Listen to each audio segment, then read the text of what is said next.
Naftali Bennett, thanks for joining me on Upfront. You said the election of Donald Trump is an opportunity for Israel because the era of a Palestinian state is over. President Trump said last week he doesn't mind the idea of a one-state rather than a two-state solution. Is that your view too? Well, there already exist two states for the Palestinians. One in Gaza, a full-blown state run by Hamas, and the other is Jordan, where 70% of the citizens are indeed Palestinians. So the discussion is whether we need a third Palestinian state smack in the heart of Israel, and the answer is no.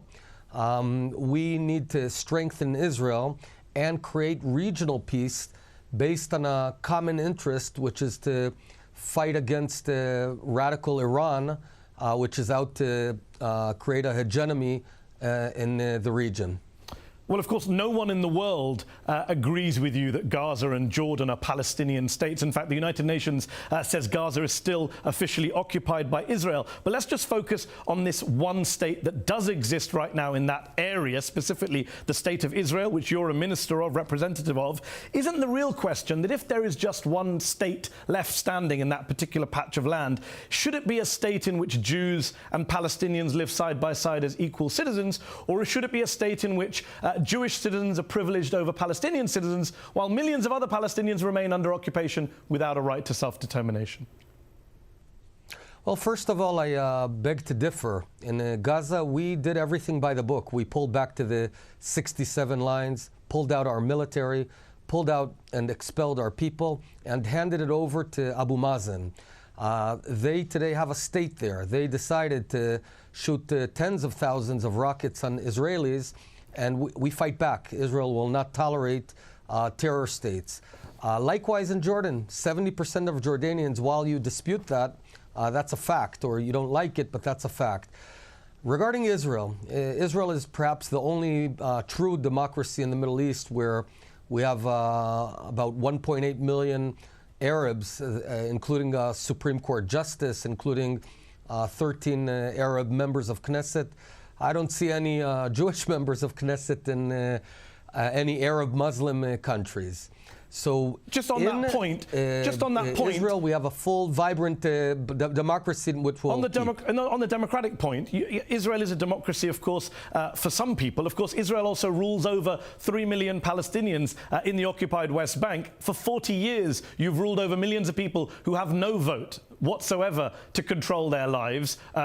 How are you democratic when you're not giving them a vote? And I believe your plan now is to annex a chunk of the West Bank, I think 60% of the West Bank. That's how you want to supposedly end the conflict. And yet you'll leave millions of people again without a state, without self-determination, without a government of their own, without nationhood. You should do your homework. We've been there 50 years, not 40 years. They do vote. They vote for the Palestinian parliament. They voted in 2006. Abu Mazen decided not to hold more elections. You should probably ask him about democracy and how democracy should be.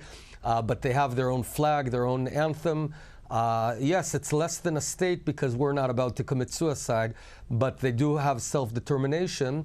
Not everyone in the world who wants a state gets one. The Kurds, for example, don't have a state. They want one. The Basques want a state. They don't have one. The Palestinians have two states. They will not get a third one in the heart of our country. You're right about that. It is coming up to a much longer period. It's the longest military occupation in the world. Thanks for reminding me of that. In terms of peace plans, you've said on record, quote, just wishing a plan doesn't make it real. But isn't that exactly what you do when you wish for a solution, 60% of the West Bank annexed by Israel in violation of international law? That's wishing a plan that will never happen. The Palestinians will never agree to that. They haven't agreed to occupation all these decades. They've been resisting occupation all these decades. Why would they change now, especially when Israel is increasingly isolated on the issue of occupation? You've got a mistake. We're not isolated at all. Israel's commerce and export has tripled itself over the past 12 years. BDS started in 2005, the supposed BDS. We've tripled our commerce. We've got a 6% growth, the biggest high-tech in the world. 15 countries in the Security Council just passed a resolution. 14 of them voted against you, and America abstained. Not a single country voted with you. The EU, the UN, the Russians, the You know what? Chinese, the Let's- US, let's they do all a view do- this as an illegal occupation and illegal settlements. You are completely isolated on the issue of occupation and settlements. You know that, Naftali. No, quite the contrary. I think we've had endless Security Council resolutions against Israel, but Israel continues to be the strongest and growing force in the Middle East. If I were the Arabs, I'd focus on finding a way to work together with Israel against Iran, Hezbollah, who seem to be taking over much of the Middle East. If the Arab countries, the Sunnite countries, don't want to be butchered by their Shiite neighbor, they ought to cooperate with us. This is a mutual interest. We need to work together against the big menace. We're not about, let me be very clear okay, though. hold on. Mahdi, hold on. we are not going to give up our tiny piece of land. It's not going to happen, so get on with it. Okay, so rather than play kind of divide and rule where you turn Sunnis against Shias and vice versa, let me ask you about what Israel is doing. I had senior spokesman for Hamas, Osama Hamdan, on this show a few weeks ago, and he actually said basically his organization will be willing to live with a Palestinian state in the West Bank alongside Israel. You say a flat no to that, which means you're basically more uncompromising now, more extreme than Hamas is. The Israeli government has a more extreme position than Hamas. Wow. Well, Hamas has proven what happens when we give even a centimeter of land to Arabs. They shoot missiles at us. We left Gaza. We handed it over to Abu Mazen. You didn't leave Gaza. Hamas took Come on. over You control the airspace. You control the territorial waters. You control the borders. You control the population register. Is that what you call leaving? Absolutely not. Again, you need to do your homework. We left. The moment they started shooting do you not rockets control at the us, airspace? yes, we defend ourselves. Do you not control the airspace and territorial waters? Do you not? Is that incorrect? The moment we left Gaza, I'll take that as a we correct. handed over the keys to them. We did not seek to control of anything. But make no mistake, Israel will always defend itself against terrorist neighbors. Now, it turns out that every time you give Muslim Arabs a chunk of Israel's land, they turn it into a terror base. We're not going to let that happen. Now, I served in the Israeli military as a major in a commando unit. I lost friends. There's no one wants peace more than me, but peace will be achieved by strength, not by carving out our tiny country and handing it over to our enemies. You're not carving out your own country. You're withdrawing from occupied territories, which everyone in the world, including Israel's own Supreme Court, regards as occupied territory. That's the problem. You can't carve out stuff that's not your own. Mahdi, I guess what you need to do is go back and change the Bible. You need to change the narrative of the Bible because it's all there. Is and I assume is Israel a all theocracy? Muslims, Is Christians, Israel now a theocracy? and Is it a Jews. religious state? I assume. Why are you quoting the Bible that to me? I'm all quoting the Supreme Christians, Court Muslims, of and your Jews. country.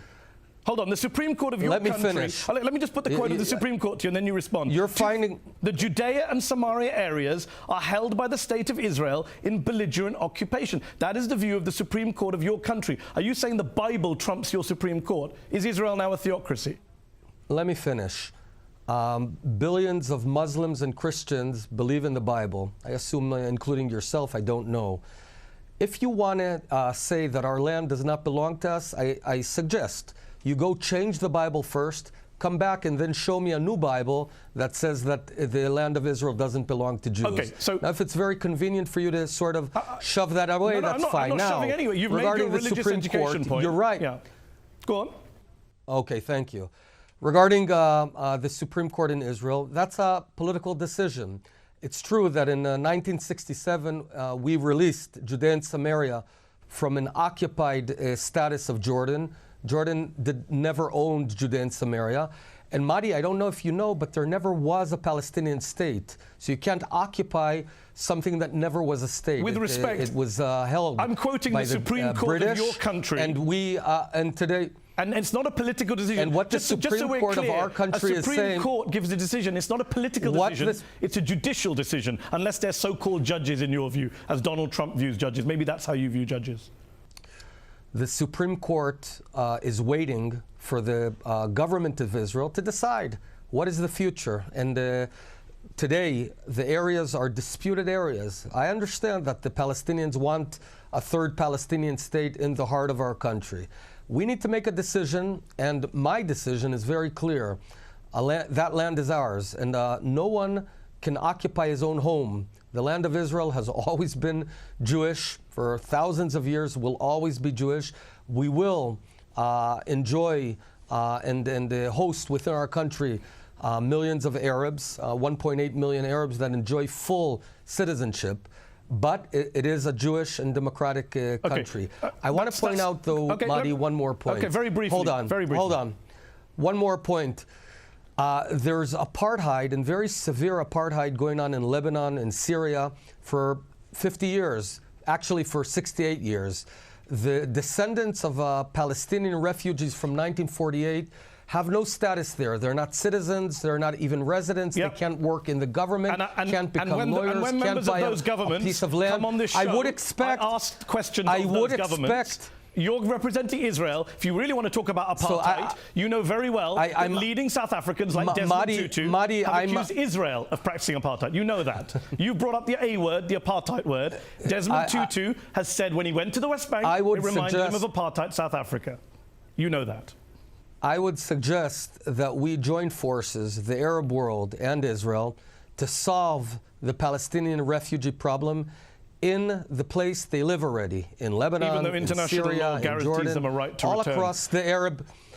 Let me ask you this. And let me point out one more thing, because you seem to be, hold on, no, you mentioned it, I'll point this out. In the 1948 war, 650,000 Jews were kicked out of the Arab countries. But we don't go on whining for 68 years. That we took them into Israel, gave them citizenship. So Palestinians under occupation are whining. Why can't the Arabs once and for all take care of their own brothers and sisters? We, the Jews, did it. And we're not looking back 68 years. We solved the problem. But Palestinians, I would challenge the Arab rulers. Naftali, why don't you take care of the problem? Okay, that's a good point. You make that point to them. Let me ask you about the actual Palestinians who are living under occupation according to international law and the Israeli Supreme Court. Many would say that you're not a fan of the Palestinians, you're driven by animus towards them. They would point to a quote you made in 2010 to a Palestinian member of the Israeli parliament. You said, when you were still climbing trees, we had a Jewish state here. Isn't that racism, pure and simple, to compare Palestinians to monkeys in trees? No one is comparing anything. I just do want to be clear that this has been our land for roughly 3,800 years before Islam came to the world.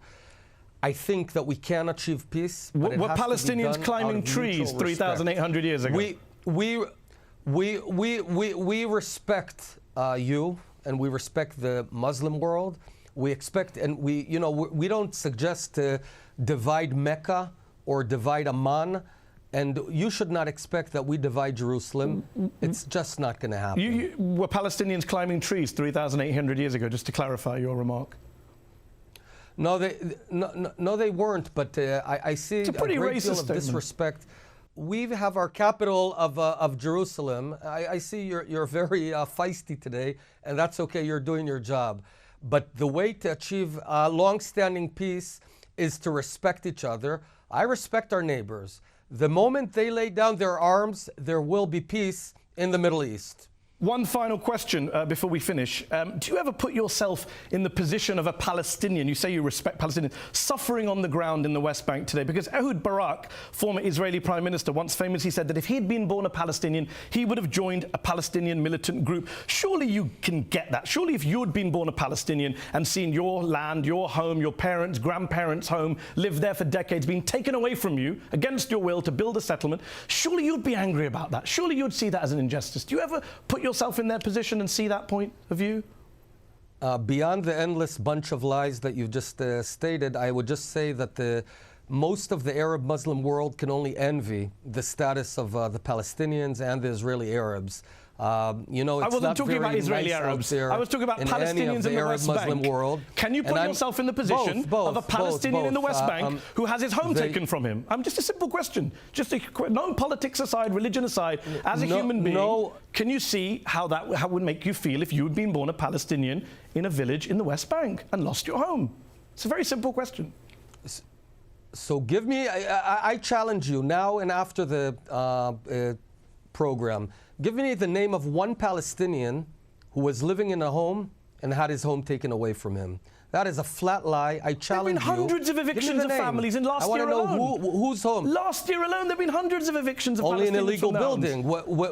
also in Israel, if you build illegally, you take your home away. Naftali Bennett, your government just passed a law to retroactively legalize land. Give me a then name. Why did you pass a law to retroactively legalize land you took from the Palestinians? Don't get all worked up. I'm asking, just give me a name of one family where Jews came and got into their house. That happened in Morocco. It happened in Libya. It happened in Egypt. We've run out of time. You have no empathy for Palestinian suffering in the West Bank. You have no empathy for Palestinian suffering in the West Bank. I have a lot of empathy. No. Quite the contrary. I have a lot of empathy. I live side by side with the Palestinians. No one's going anywhere. We're here to stay. They're here to stay. We have to find a way to live together. It's not going to be, though, Mahdi, by coming up with lies. It's going to be by mutual respect. We'll find a way to make peace. It's going to happen. Naftali Bennett, thanks for joining me on Upfront.